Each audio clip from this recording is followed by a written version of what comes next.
Hello friends, मैं CA मोहित Punnett आप सबका स्वागत करता हूं आपके अपने चैनल टेक्स गपशप में। आज की इस वीडियो में हम डिस्कशन करेंगे कुछ ऐसी केसेस के बारे में जहां पे हमारे लिए मैंडेटरी हो जाता है हमारी books of accounts banana. Books of accounts prepare करना किन किन केस में मैंडेटरी है under income tax act 1961। Otherwise अगर हमने इसका कॉन्ट्रावेन किया तो उसके क्या क्या कॉन्सिक्वेंसेस हो सकते हैं। अगर हमारे लिए मैंडेटरी हुआ बुक्स ऑफ अकाउंट्स बनाना और हमने नहीं बनाई, हमें इनकम टैक्स एक्ट अगर किसी केसेस में मैंडेटरी करता है बुक्स ऑफ अकाउंट्स प्रिपेयर करना और अगर हम नहीं करते तो उस अकाउंट में हमारे क्या उसके कॉन्सिक्वेंसेस हो सकते हैं वो भी हम लास्ट में देखेंगे। काफी ज्यादा फाइनेंशियल आपको लॉस हो सकता है उस केस में। तो बेटर है अगर आप इन केसेस में फॉल कर रहे हैं और आपके लिए मैंडेटरी हो जाता है बुक्स ऑफ अकाउंट्स बनाना, तो प्लीज उसको बना लीजिए ताकि उसके जो नॉन कॉन्सिक्वेंसेस हैं और जो पेनल्टी रेज होगी वो आपके ऊपर ना हो। ठीक है, तो आज की इस वीडियो में हम वो पॉइंट्स जो है रिकैप करेंगे और देखेंगे कि कौन कौन से पॉइंट कौन कौन से हमारे लिए केसेस बनते हैं जहां पे हमारे लिए मैंडेटरी हो जाता है, जहां पे मैंडेटरी कंपलसरी है maintenance of books of accounts. Books of accounts का बनाना कौन कौन से केसेस में जरूरी है। हम बिजनेस और प्रोफेशन दोनों के केसेस देखेंगे। तो section 44 double A of income tax act जो है इसके बारे में जो है कुछ बात करता है कि कौन कौन से केसेस में जो है बुक्स ऑफ अकाउंट्स बनाना जरूरी है। इसके पार्ट नंबर ए में सेक्शन 44 डबल ए के पार्ट नंबर ए में जो है बताए गए हैं कुछ ऐसे स्पेसिफाइड प्रोफेशन, कुछ ऐसे प्रोफेशंस बता गए हैं जिन केसेस में जो है मैंडेटरी हो जाएगा बुक्स ऑफ अकाउंट्स बनाना। तो पार्ट ए कहता है person carrying on the specified post profession. वो प्रोफेशन कौन कौन से हैं अभी हम देखेंगे। तो अगर पर्सन जो है वो सारे प्रोफेशन में उनमें से कोई भी मतलब प्रोफेशन में जो है डील आउट कर रहा है तो उसके लिए शेल, यहाँ पे वर्ड यूज करा गया है शेल। शेल मतलब मैंडेटरी है उसको बुक्स ऑफ अकाउंट्स बनाना। किस केस में? If the gross received exceeding और लाइकली टू बी एक्सीडिंग, अगर उसकी जो है रिसीट जो है एक्सीड कर रही है 1.5 लाख रुपए से ऊपर, उसकी जो है पूरे फाइनेंशियल ईयर की पिछले 3 फाइनेंशियल ईयर की ग्रॉस रिसीट देखी जाएंगी। पिछले 3 फाइनेंशियल ईयर की अगर हम इस साल में कंप्यूट कर रहे हैं, मान लो फाइनेंशियल ईयर हम 21-22 में कंप्यूट कर रहे हैं तो पिछले 3 साल फाइनेंशियल ईयर 20-21, 19-20 और 18-19, तो इन 3 साल में देखा जाएगा कि अगर उसकी ग्रॉस रिसीट जो है 1.5 लाख से एक्सीड हो गई इन प्रोफेशन की तो उसके लिए मैंडेटरी है, उसके लिए फाइनेंशियल ईयर 21-22 के लिए मैंडेटरी हो जाएगा books of accounts banana. Right, हमें समझ आ गया कि कब से करना है और लिमिट क्या है, 1.5 करोड़ 1.5 लाख से ऊपर, 1.5 लाख से ऊपर। राइट, तो यहां पे कौन कौन से स्पेसिफाइड प्रोफेशन है? सबसे पहले आता है legal profession, medical profession, engineering profession और architectural profession, interior decoration, accountancy, technical consultancy, film artist, चाहे वो प्रोड्यूसर हो, एडिटर हो, एक्टर हो, म्यूजिक डायरेक्टर हो, डांस डायरेक्टर हो, आर्ट डायरेक्टर हो, कैमरामैन हो, सिंगर हो, लिरिकिस्ट हो, स्टोरी राइटर हो, screen playist, costume designer, dialogue writer, कोई भी इनमें से स्पेसिफाइड जो प्रोफेशन दिए गए हैं इनमें से कोई भी प्रोफेशन हो, अगर उसकी पिछले 3 साल की जो है रिसीट 1.5 लाख से एक्सीड करेगी तो उसके लिए मैंडेटरी हो जाएगा उस साल में अपनी books of accounts banana under section 44 double A of the income tax act 1961। Right, ये हमने देखा अभी तक का पार्ट ए। इसका पार्ट ए जो बात करता था स्पेसिफाइड प्रोफेशन के लिए बात करता था। अब सेकेंड पार्ट, इसका पार्ट बी क्या कहता है? ठीक है, अगर हम पार्ट ए में फॉल कर गए हैं तो हमारे लिए मैंडेटरी हो जाएगा।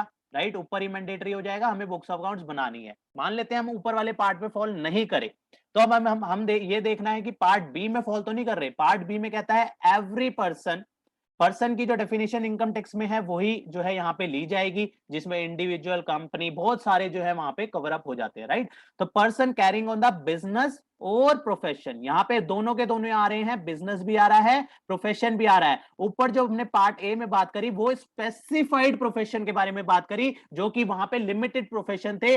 अगर हम कहें तो वहां पे कुछ ही लिमिटेड प्रोफेशन थे, 1 2 3 4 5 6 7 और ये 8 प्रोफेशन। अगर हम इसको समराइज करें शॉर्ट में तो ये 8 प्रोफेशन जो कवर होते हैं स्पेसिफाइड प्रोफेशन के अंदर। इसके अलावा जो आएंगे वो अदर प्रोफेशन में आ जाएंगे, तो इसको हम कहते हैं other than above 8 profession, right. बाकी सारे प्रोफेशन जो है वो पार्ट बी में कवर हो गए, और बिजनेस तो सारे के सारे यहाँ पे सारे के सारे बिजनेस तो आएंगे ही आएंगे, राइट। यहाँ पे लिखा भी हुआ है other than above.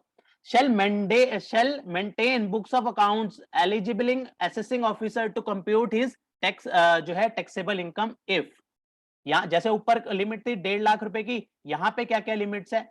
his PGBP, his profit and gains from business and profession exceed 1.2 lakh. उसका जो प्रॉफिट है वो 1.2 लाख से जो है एक्सीड करे। अगर हम कहें 2.5 लाख फॉर इंडिविजुअल और एचयूएफ पर्सन जो है पीजीबीपी एक्सीडिंग 1.2 लाख, और 2.5 लाख इंडिविजुअल और एचयूएफ के केस में कितना रहेगा? 2.5 लाख रुपए, और बाकियों के केस में क्या रहेगा? 1.2 लाख रुपीस, राइट। और यहाँ पे लिखा गया है और, पहले तो हम पीजीबीपी देखेंगे, मतलब इसको हम शॉर्ट में कह सकते हैं, हम इसको लेमैन लैंग्वेज में नेट प्रॉफिट कह सकते हैं। नेट प्रॉफिट की क्या लिमिट बन गई? 1.2 लाख, या और इंडिविजुअल एचयूएफ के केस में 2.5 लाख रुपए।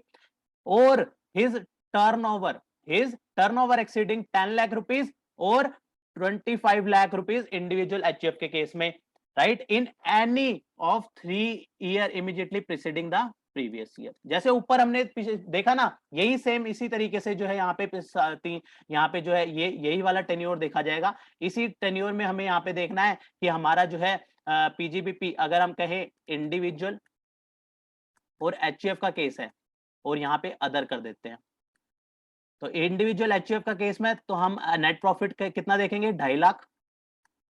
और यहाँ पे हम जो है अगर बाकियों का केस है, अदर के केस में नेट प्रॉफिट कितना देखेंगे?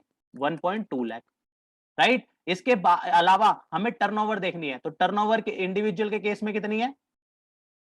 टर्नओवर कितनी रहेगी?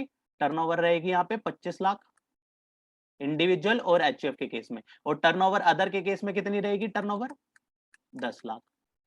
तो अगर ये क्राइटेरिया फुलफिल हो गया, यहां पे लिखा है और, मतलब कोई भी एक, ठीक है, तो वहां पे जो ये टेन्योर कौन सा देखेंगे? टेन्योर यही वाला देखेंगे, पिछला वाला, ठीक है। लिमिट नीचे पार्ट बी की लिमिट ये वाली आ गई पहले क्लॉज में इंडिविजुअल एचयूएफ की, और टर्न जो है पीरियड वही ऊपर वाला सेम जो पार्ट ए में जिस तरीके से लिखा था वही हमारा पीरियड बन जाएगा। तो वहां पे हमारे लिए मैंडेटरी हो जाएगा हमारे लिए बुक्स ऑफ अकाउंट्स बनाना।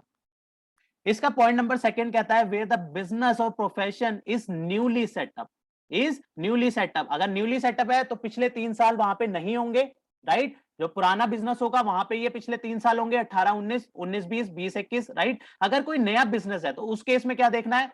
तो उस केस में क्या देखना है? If the PGBP is likely to exceed, यहाँ पे लाइकली टू एक्सीड 1.2 लाख, या फिर लिमिट सेम है 2.5 लाख फॉर द इंडिविजुअल और एचयूएफ, और टर्नओवर की लिमिट भी यहाँ पे सेम है, लाइकली टू एक्सीड 10 लाख और 25 lakh for individual during such previous year. उसमें उसी साल में देख लेंगे, क्योंकि प्रीवियस ईयर उस केस में कुछ नहीं है, तो उसी साल में अगर उसकी जो है ये वाला क्राइटेरिया फुलफिल हो जाता है, मतलब हम कहें कि फाइनेंशियल ईयर 21 22 में अगर उसका क्राइटेरिया जो है उसकी मान लेते हो अभी जो ये फाइनेंशियल ईयर चल ही रहा है, और बीच में ही मान लेते हैं इसका जो है नेट प्रॉफिट इतना हो गया है या फिर उसकी टर्नओवर इतनी हो गई है, तो यहाँ पे वो सेकंड वाले क्लॉज में यहाँ पे फॉल कर जाएगा, क्योंकि उसकी लाइकली टू बी एक्सीड हो गई है। तो वहां पे उसकी मतलब नियर बाय टर्नओवर पहुंच गई है, या फिर उसको कैलकुलेशन से पता लग रहा है कि मेरी नेट प्रॉफिट इतनी आ जाएगी, कि मेरी टर्नओवर जो है इतनी क्रॉस हो जाएगी, तो वहां पे पार्ट नंबर बी में जो है वो फॉल कर जाएगा। वो करंट ईयर कोई देखेगा, वो पिछले 3 साल को उस केस में